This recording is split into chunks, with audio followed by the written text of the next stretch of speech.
नमस्कार। आज के इस एक्सप्लेनर में हम एक ऐसी पहेली पर बात करने वाले हैं जिसे अगर अनसुलझा छोड़ दिया जाता तो डिजिटल फाइनेंस का पूरा कॉन्सेप्ट ही ढह जाता। हम बात कर रहे हैं डबल स्पेंडिंग की। जरा सोचिए, अगर हम डिजिटल पैसे को भी फोटो या गानों की तरह कॉपी पेस्ट कर पाते तो क्या होता? कोई भी रातों रात अमीर बन जाता है ना। तो चलिए बिना किसी देरी के इस बात की गहराई में उतरते हैं कि आखिर एक डिसेंट्रलाइज्ड नेटवर्क इस डिजिटल चोरी को रोकता कैसे है। फलिए फटाफट आज के एजेंडे पर नजर डाल लेते हैं। सबसे पहले हम समझेंगे डिजिटल कैश की खामी, फिर विकेंद्रीकृत सत्यापन यानी डिसेंट्रलाइज्ड वेरिफिकेशन, उसके बाद क्रिप्टोग्राफिक सुरक्षा, फिर प्रोग्राम करने योग्य नियम और आखिर में बैंक बनाम ब्लॉकचेन। अब एक बहुत ही बुनियादी सवाल दिमाग में आता है, आखिर किसी को डिजिटल पैसे को सिर्फ कॉपी पेस्ट करने से रोकता कौन है? हम रोजाना कंप्यूटर पर फाइल्स, फोटोज और डॉक्यूमेंट्स धड़ल्ले से कॉपी पेस्ट करते हैं और उनकी क्वालिटी भी बिल्कुल वैसी ही रहती है। वो अनंत बार डुप्लीकेट हो सकते हैं। तो अगर पैसा भी महज एक डिजिटल फाइल है तो कोई इसे कॉपी करके ये डिजिटल चोरी क्यों नहीं कर लेता? सच कहूं तो इसी एक सवाल ने सालों तक बड़े बड़े कंप्यूटर वैज्ञानिकों की नींदें उड़ा रखी थी। तो आइए इस पहेली के पहले हिस्से की तरफ बढ़ते हैं, डिजिटल कैश की खामी। टेक्निकल भाषा में इस कॉपी पेस्ट वाली समस्या को ही डबल स्पेंडिंग कहते हैं। आसान शब्दों में ये डिजिटल कैश सिस्टम की एक ऐसी संभावित खामी है जहां एक ही डिजिटल टोकन को एक से ज्यादा बार खर्च किया जा सकता है। इसे ऐसे समझिए, आपके पास एक डिजिटल सिक्का है। अब क्योंकि बीच में कोई बैंक नहीं है जो ये हिसाब रखे कि पैसा कहां जा रहा है, तो एक चालाक इंसान तकनीकी रूप से उसी एक सिक्के को दो अलग अलग लोगों को भेज सकता है। वो असल में पैसे खर्च नहीं कर रहा, वो बस उसकी कॉपी बना रहा है। इस चीज को हम थोड़ा और प्रैक्टिकली समझते हैं। जब आप किसी को नकद यानी 100 रुपए का कोई फिजिकल नोट देते हैं तो वो आपके हाथ से हमेशा के लिए चला जाता है। भौतिक विज्ञान के नियम आपको उसी नोट को दोबारा खर्च करने से रोक देते हैं। लेकिन डिजिटल दुनिया में तो ये नियम काम नहीं करते। डिजिटल फाइल्स तो पलक झपकते ही कॉपी पेस्ट हो जाती हैं। इसीलिए पारंपरिक प्रणालियों में हमें हमेशा एक बैंक या किसी सेंट्रल अथॉरिटी की जरूरत पड़ती है जो एक मास्टर खाता बही रखे और ये पक्का करे कि कोई एक ही पैसे को 2 बार खर्च ना कर दे। लेकिन क्या हो अगर हम उस बैंक को ही सिस्टम से हटा दें? यहीं से शुरू होता है हमारा दूसरा टॉपिक, विकेंद्रीकृत सत्यापन यानी डिसेंट्रलाइज्ड वेरिफिकेशन। ये इस डिजिटल चोरी के खिलाफ हमारा पहला बड़ा हथियार है। जब बीच में कोई बैंक नहीं होता तो सिस्टम को सुरक्षित रखने की पूरी जिम्मेदारी खुद नेटवर्क पर आ जाती है। बिटकॉइन जैसे नेटवर्क में इस बचाव का पहला कदम है एक फुल नोड बनना। जैसे ही कोई सिस्टम नेटवर्क से जुड़ता है, वो इनिशियल ब्लॉक डाउनलोड या आईबीडी शुरू करता है। इसका सीधा सा मतलब है कि वो ब्लॉकचेन का पूरा इतिहास ही डाउनलोड कर लेता है। ऐसा इसलिए ताकि वो हर एक पुराने ट्रांजैक्शन को खुद स्वतंत्र रूप से चेक कर सके। सिस्टम किसी की बात पर आंख बंद करके भरोसा नहीं करता। वो खुद वेरीफाई करता है कि कहीं किसी ने पहले कोई डबल स्पेंड तो नहीं किया है। इस पूरे सिस्टम का मूल मंत्र बस एक ही है, सुनिश्चित करें कि कोई धोखा नहीं दे रहा है। प्रत्येक भागीदार के पास सच्चाई की एक प्रति है। किसी एक बैंक को सारी पावर देने के बजाय यहां पावर को सबके बीच बांट दिया गया है। नेटवर्क का हर एक सदस्य अपने आप में एक बैंक की तरह है।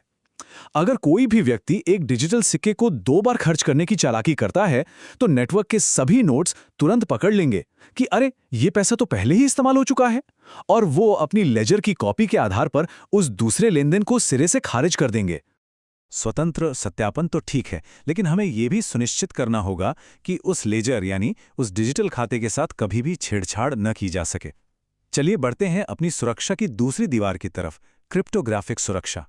यहीं पर जटिल गणित का असली जादू शुरू होता है और ये चीज बड़ी ही खूबसूरती से दिखाती है कि एवलांच प्रभाव या दी एवलांच इफेक्ट कैसे काम करता है।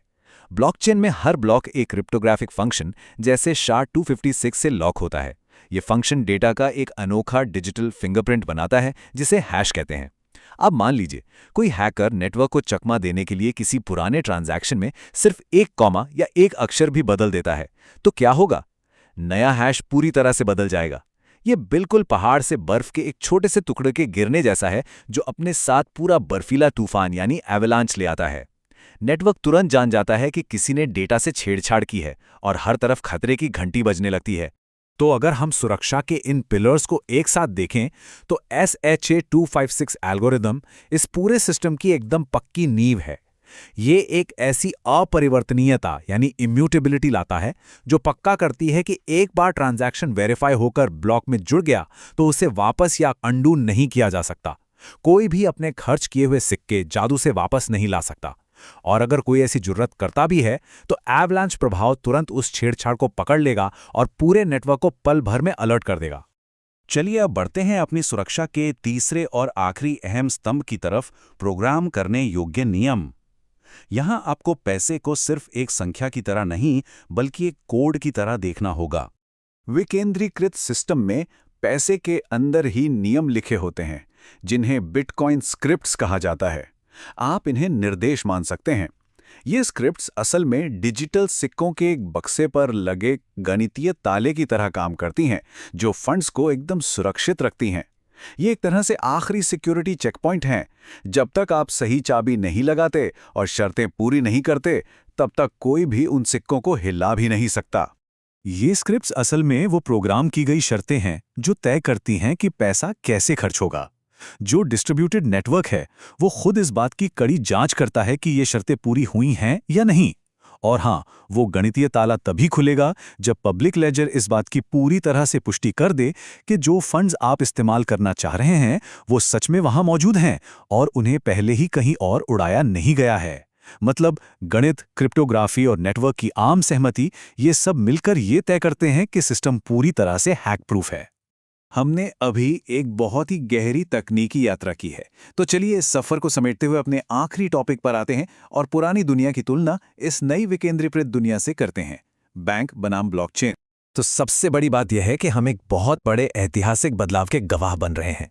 अगर हम दोनों के बीच के अंतर को देखें तो बैंक के मामले में वेरिफिकेशन अथॉरिटी उनका अपना एक सेंट्रल डेटाबेस होता है, एक बंद दरवाजा जिसके पीछे सब काम होता है। वहीं ब्लॉकचेन में ये पावर नेटवर्क के हर एक फुल नोड के पास होती है। सब कुछ एकदम खुला और पारदर्शी। बैंक्स डबल स्पेंडिंग रोकने के लिए मैनुअल या ऑटोमेटेड मिलान करते हैं, जबकि ब्लॉकचेन पूरी तरह से क्रिप्टोग्राफिक हैशिंग और सर्वसम्मति नियमों यानी कंसेंसस रूल्स पर चलता है।